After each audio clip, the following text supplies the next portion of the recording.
Hello, everybody. This is William del Pilar, and this is a fired up clip. And today we are going to talk to you about the penny paradox. When being an Anglo gets you charged, but being black lets you walk. Sad, but true.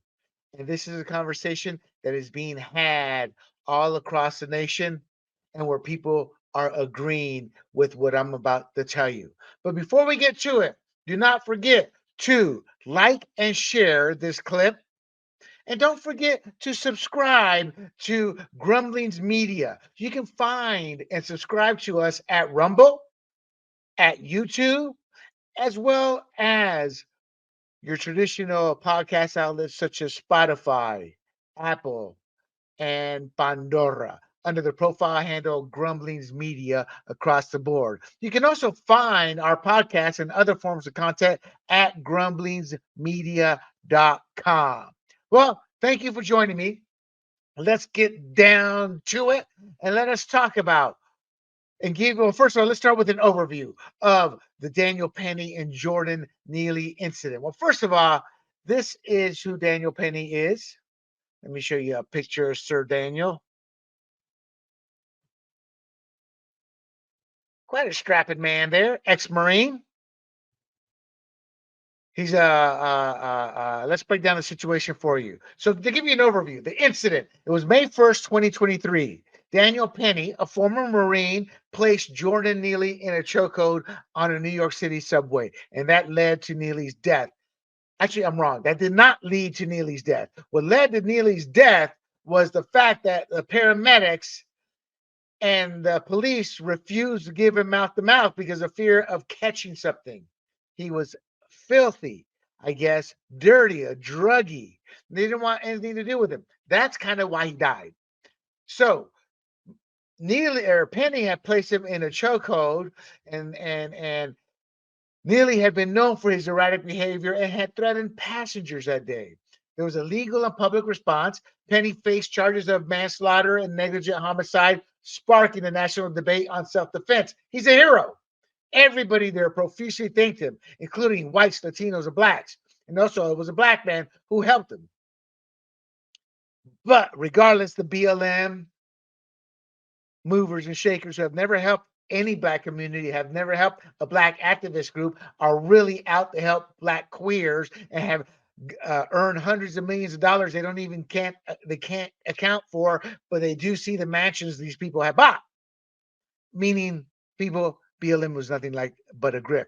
Then the Democrats who play the race card to keep blacks fighting us Latinos, fighting Anglos, fighting everybody because they want to control you with hate.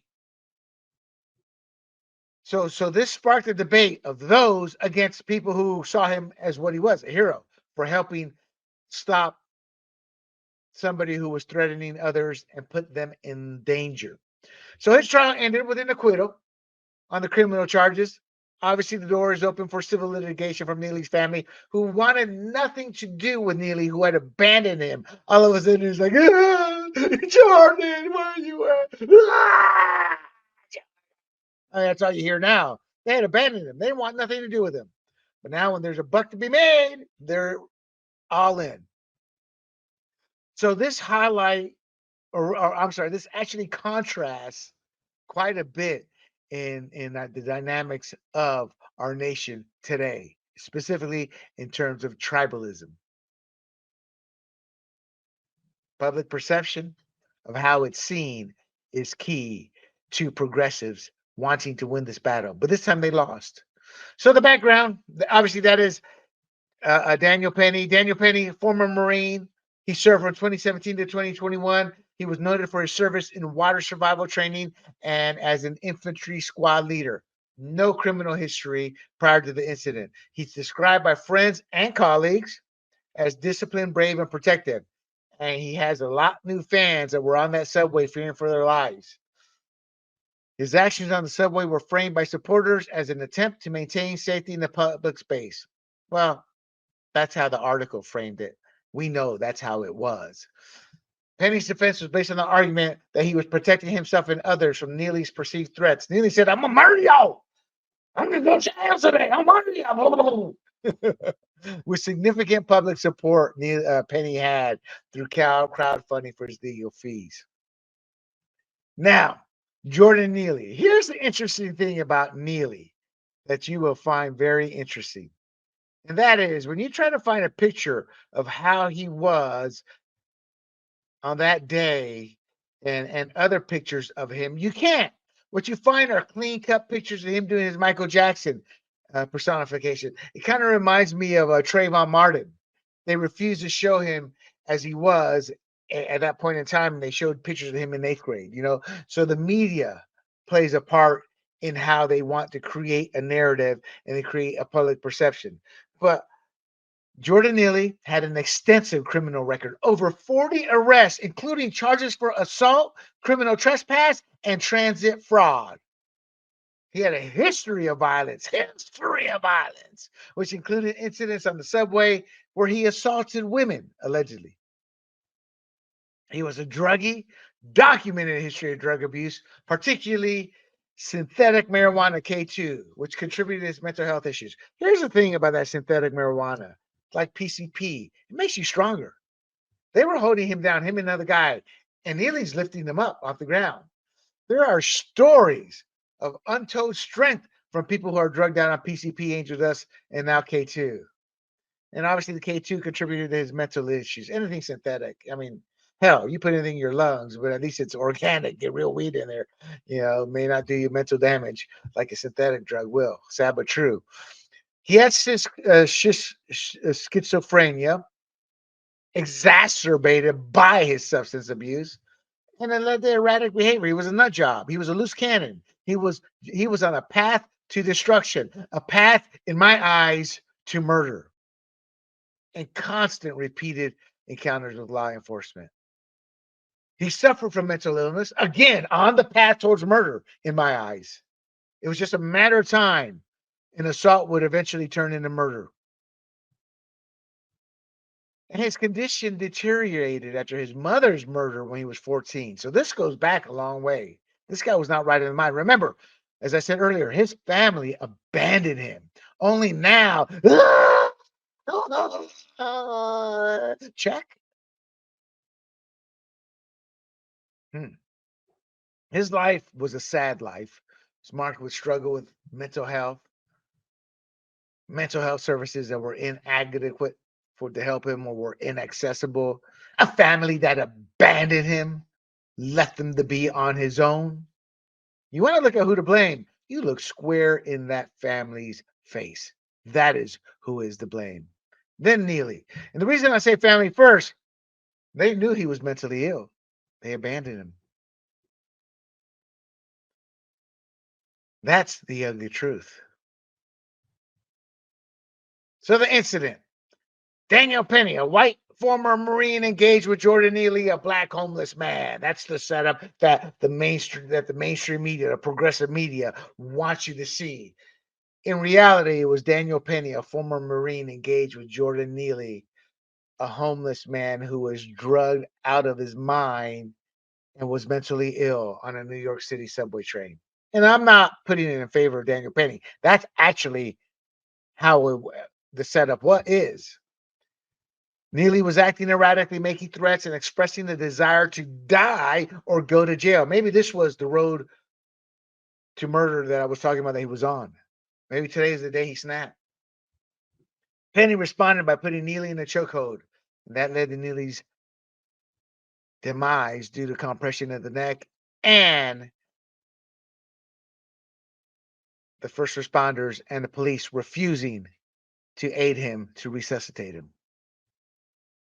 Obviously, Penny was acting in self-defense of himself and other passengers. So the arrest, that happened on May 1st, 2023. The arrest came from Alvin Bragg, George Soros backed, very, very, very, very racist district attorney. He charged on May 12th Penny with second-degree manslaughter, an obvious overreach. It's a revolving door unless you're white. It's sad but true. And we need to have this talk on race. Democrats say they always want to have this talk, but they don't. They want to tell you what they believe is racist and you're racist, and you better acknowledge it, as they have forced Caitlin Clark to do, bend the knee. And that's their talk on racism. No, no. We need to have a conversation. We will not move forward as a country until we have that conversation. Hate begets hate, and that's what I'm seeing happen. And as a Latino who has both black and white in his family, that not only saddens me, it angers me because I see the elite class playing politics. To you, blacks y para mi Latinos, this isn't about skin color. It's about class. It's about power. It's about control. And those that have it and those that don't. So the arrest was seen as a part of a broader narrative of prosecuting Good Samaritans who step in to maintain public order. Oh, no, no, no, no, senor. You will not be a Good Samaritan. Only we, Alvin Bragg, the racist DA, determines who a Good Samaritan is, and no such thing as this.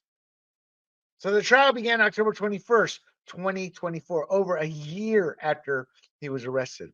Jury selection began for Daniel Penny's trial and a focus on charges of second-degree manslaughter and criminally negligent homicide. See, Alvin Bragg had it set up this way. Well, if we lower it or we remove the manslaughter, we'll be able to get him on the criminally negligent homicide. That's how they play it. They play, well, you go for broke, then you can always get him reduced. Or if it starts to go your way, you can get a plea deal and get him in jail for a while. That was his whole goal, send a message. No, no, no, you conservative. No, no, no, you Anglo heroes. No, no, no, you will not do anything. We shall let the homeless and the criminals run free. Well, there's a reason Trump won by a landslide. So throughout November and December 2024, the trial proceeded with testimonies, including witnesses from the train, medical experts, and Penny's character witnesses, which was literally 99.9%. The 0.1% that weren't were liberals who were like looking from the outside inside. Let him up. Let him up. He lets him up. He's going to kill you, lady. No, I'm a liberal, white suburban woman. I don't know what's best for the black man. That's why I love the white suburban progressives because that's how they view life. So they viewed my mother. I saw that every day growing up. The defense argued that Penny acted to protect others, pointing out Neely's chaotic and threatening behavior, which is a documented record of him and his previous actions. And the prosecution claimed Penny's actions were excessive and reckless. Well, December 6th, the jury could not reach a unanimous verdict on manslaughter. Manslaughter charge was dismissed. Instead of a hung trial, it was dismissed by Judge Maxwell Wiley. Really, Maxwell? Epoxy on you and your family. December 11th, 5 days later, the jury found Penny not guilty of criminally negligent homicide. See, what Alvin Bragg and the judge were hoping for, well, if we take out the manslaughter, those people on the jury will go, okay, we got the manslaughter out. So let's find him guilty of criminally negligent homicide. We'll get the lesser charge. I think that's the lesser. I'm not sure. We'll get that charge. Well, the jury were like, this guy's not guilty. That could have been me in that subway. Bro, that's what went through their mind. Not what the judge and the Alvin Bragg thought was going through their mind. So why this decision? This decision was likely influenced by witness testimony, the truth, Penny's character, and public sentiment about, dear God, that could have been me. And this Good Samaritan, hell, of course it's self-defense.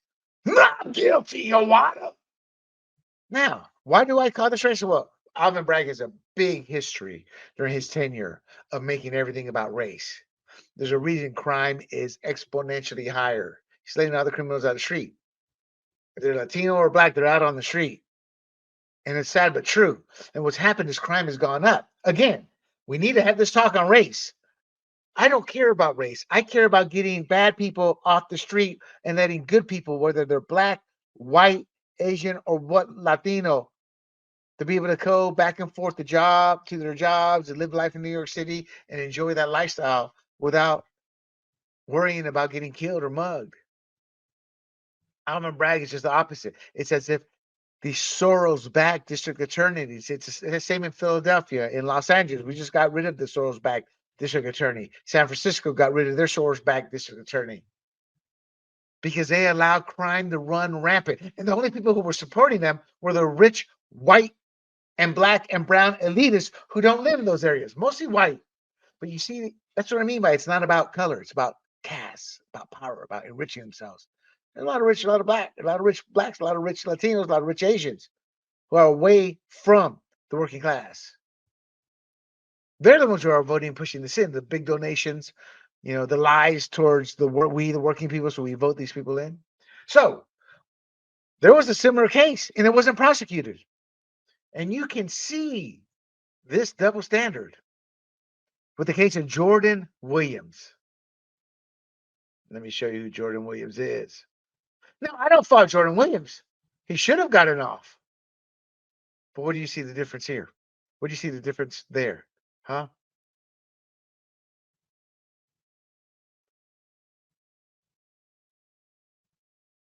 See the difference there? Oops. There. Damn. There and there. There and there. I don't know.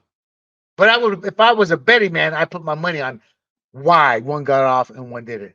Sad but true. We need to have this talk. We need to come to some type of consensus and understanding of the law versus tribalism. I had blacks, Latinos, whites. I've worked with them under me, above me, in the military, in my business, in places where it wasn't my business. I grew up in that world, blacks, whites, browns, in my family. So when I came to the States as a young teenager, I don't know, 11, 12, 13, I don't know, 10, can't remember. But all that was alien to me, and how this tribalism, and it's happened in America. It's rich in its cultural tradition, this tribalism. And Democrats, after the turn of the century, have exploited this to massive success. So, Jordan Williams, who should have gotten off, it was self defense, but it is a double standard. He's a black teenager who, in March 2023, allegedly stabbed and killed a man on a Brooklyn subway train. He claims self defense and was not charged. If the roles were reversed, well, we saw what happened when the roles are reversed.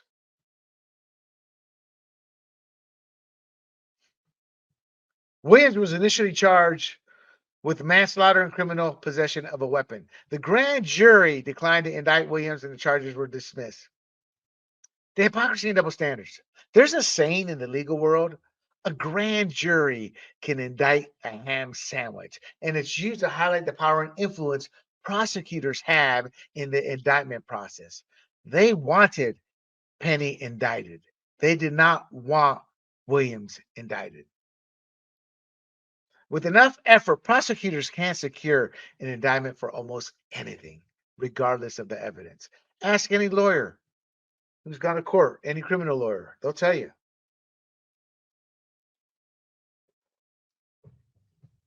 And that says it all. The double standards we're now seeing. And the public perception is shaped by media coverage, social narratives, and personal biases. This is why they hate X. The truth is coming out on X. And CNN, ABC, CBS, NBC, MSNBC, none of them can control the narrative now. It's why Trump won both the popular and electoral votes. The days of throwing a candidate that's a woman or a person of color up there saying vote for this and guilting people, no. I, as a Latino, voted for the economy.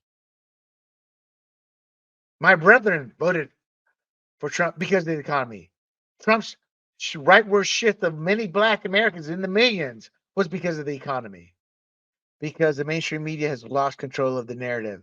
They've lost control of creating the lie. Both these cases involve self-defense.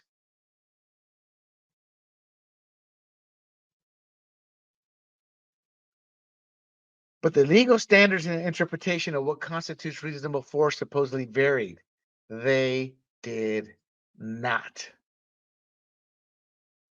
Penny's Williams case suggests his actions were justified because the prosecution wanted them seen as justified, which they were. Penny's were justified also, but the prosecution strategy and interpretations and what they showed, see what they showed as evidence, show they wanted to prosecute him. So what's the fallout here? BLM's response to racism claim. They accuse the verdict of being racially motivated despite black witnesses supporting Penny. Despite black witnesses supporting and thanking Penny. The BLM moron, racist, bigot, whatever you want to call him, his name is Hawk Newsom. He suggested a need for black vigilantes. He wants a race war. He wants 2020 to happen. We're in a different mindset. We're in a different era now. And they tried to get this to blow up. They wanted riots to start happening around the country. Not a peep, except for his little circle. In the media coverage, the narrative is split between racial injustice and self-defense. In the real world, it was self-defense. There was no split. The public saw this about safety, not race. And they saw Penny's actions as protective, not aggressive. Of course, there's civil suits. My son, my boy. Where were you for the last 30 years for your, or 25 years for your boy? Nowhere to be found. You threw his ass out. You abandoned him. Now that you see a chance to grift and make a buck off his name, all of a sudden it's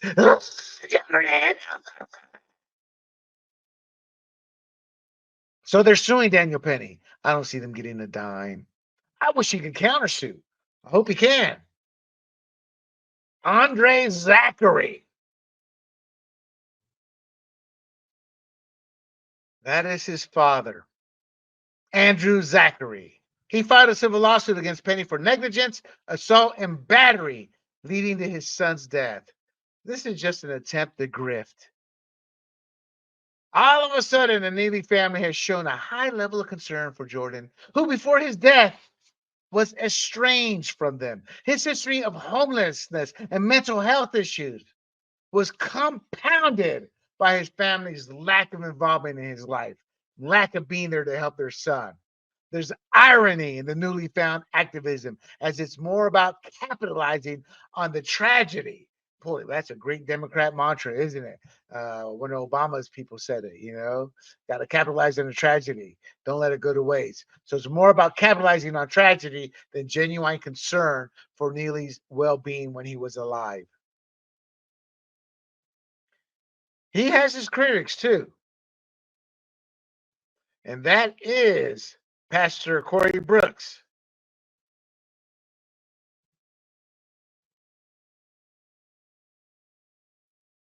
Pastor Corey Brooks came out and stated, quote, talking about Zachary.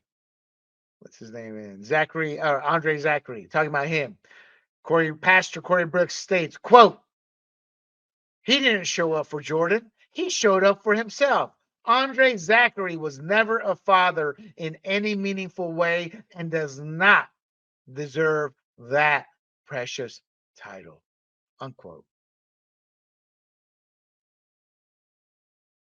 I believe him. I'm with it. I have seen this story over and over and over. When somebody dies, all of a sudden the parents are like they were the greatest parents in sliced bread. When you take a deeper look, they were never there. Daniel Penny's acquittal on criminal charges, despite facing a lawsuit from Neely's family, underscores the ongoing debate that leftists and progressives want us to have over self-defense and public safety. But the reality is the public wants and loves good Samaritans. A cop's not always going to be there. That is why Daniel Penny got off. The case, while mired in racial controversy, does show a complex interplay between what progressives want us to focus on and what society wants us to focus on. Society wanting us to focus on public safety, the ability to get along, to love one another, whereas progressive politics wants us to focus on tribalism, on skin color to separate us. That's why that's when I realized I was conservative. When I went to a college young Democrats meeting, I was going to register as a Democrat, and they played the skin card, and that's when I realized, oh my God, I know lazy whites, blacks, and oh my God, I have lazy relatives. Oh my God, I'm a Republican. I didn't realize it wasn't that I'm a Republican, that I'm a conservative. I had just never heard the term conservative before. So this scenario also questions the motivation behind the legal actions we're seeing and activism. And we need to hold Alvin Bragg accountable. But will we? Probably not. Then there's the issue of a system, of a society that refuses to address deep seated issues like mental health and homelessness. And that is, in one way, the true tragedy here with Jordan Neely. This was a case of a guy who, since he was a kid, always needed help and never got it. His parents failed him, and society failed him, and Alvin Bragg failed him, and the police commissioner failed him, and the mayor failed him. Not Daniel Penny. He failed no one, and actually is thanked by those who were on that subway with him. Notice there is no video of this action until after they subdued him. Then you got pictures and video. Then all of a sudden, the white suburban housewife, what about? What about? You know, she was scattering like a cockroach with the lights being turned on. But that's why there's no video. Everyone was scared. They were scared of this guy. Let's hope Daniel Penny defeats what I believe is a frivolous lawsuit of a man who's looking to make a few bucks. And I hope he countersues. But either way, I hope his life can resume back to what it was. Or hell, he can make a killing off of this because his life was forever changed by the prosecutorial overreach and racism of District Attorney Alvin Bragg. Thank you, everybody, for listening to this podcast. Do not forget to like and share this podcast, as well as subscribing to our channel on YouTube and Rumble, as well as Apple, Spotify, Pandora under the handle Grumblings Media. And you can find these podcasts and others like it at grumblingsmedia.com. I am William Del Pilar. This is Fired Up. And until next time, I bid you adieu. Hey everybody, this is Big John from Grumblings Media, and I just want to say thank you for watching our content. If you want to support our efforts here at Grumblings Media, just smash the subscribe button right here, totally free, or just go ahead and consume more of our great content. Click either one of these two boxes.